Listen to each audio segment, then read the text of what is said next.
My name is Detective Mark Lawson, and I've seen my fair share of horrors in my time on the force. But nothing could have prepared me for the darkness that lurked within the walls of our own police station. It started like any other night shift. The station was quiet, bathed in the eerie glow of fluorescent lights. My partner, Detective Sarah Thompson, and I were catching up on paperwork when the call came in.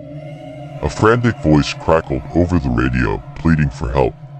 It was Officer Ramirez, patrolling the outskirts of town. He sounded terrified, his words barely coherent. We wasted no time, jumping into our squad car and racing to his location.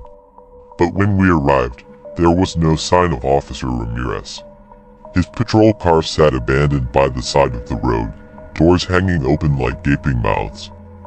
We searched the surrounding area, calling out for him, but the only response was the howling wind.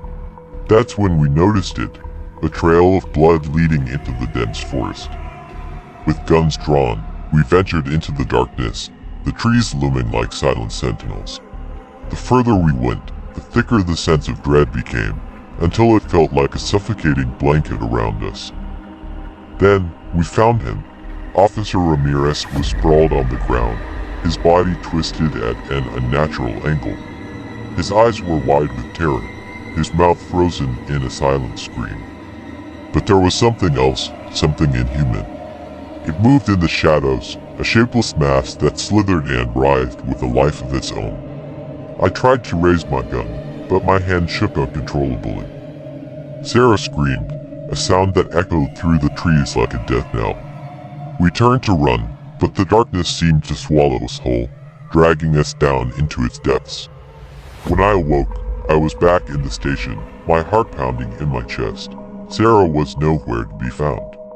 Frantic, I searched every room, calling out her name, but there was no response. That's when I saw the flicker of movement in the corner of my eye. I turned, and there she was, standing in the doorway, with vacant eyes and a twisted smile. I tried to speak, to ask her what had happened, but no words would come. And then I saw the tendrils of darkness creeping from her skin, reaching out for me with hungry intent. I knew then that we were no longer alone in the station. Something had followed us back from the forest, something ancient and malevolent. The days blurred into nights, and the nights into days. Time seemed to lose its meaning within the confines of the police station. Every shadow held a whispered threat, every creak of the floorboards a sinister promise.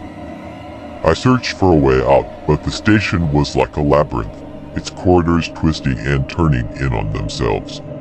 And everywhere I turned, Sarah was there, her presence a constant reminder of the horror that had befallen us. But she was not the Sarah I knew. Her eyes gleamed with a malevolent light, and her laughter echoed through the halls like the tolling of a funeral bell. She spoke in riddles, taunting me with cryptic warnings of what was to come. I tried to fight back, to resist the darkness that threatened to consume me, but it was like trying to hold back the tide.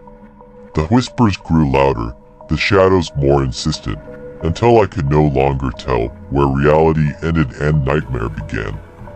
And then, one night, it happened. The darkness coalesced into a tangible form, a writhing mass of tendrils and teeth that engulfed everything in its path. I watched in horror as it consumed Sarah, her screams swallowed by the abyss. I knew then that I was next, with nowhere left to run. I retreated to the darkest corner of the station, waiting for the end to come. But as the darkness closed in around me, something inside me snapped. With a primal scream, I unleashed a torrent of fury unlike anything I had ever felt before.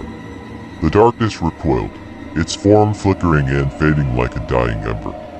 And then, with one final burst of energy, it was gone.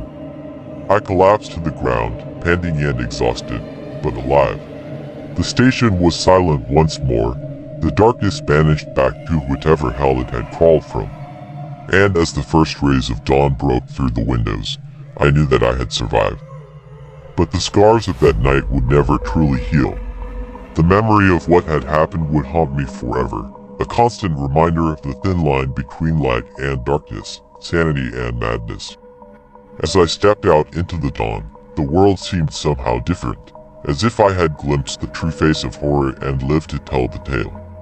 And though I may never fully understand what happened in that accursed police station, one thing is certain, I will never be the same again.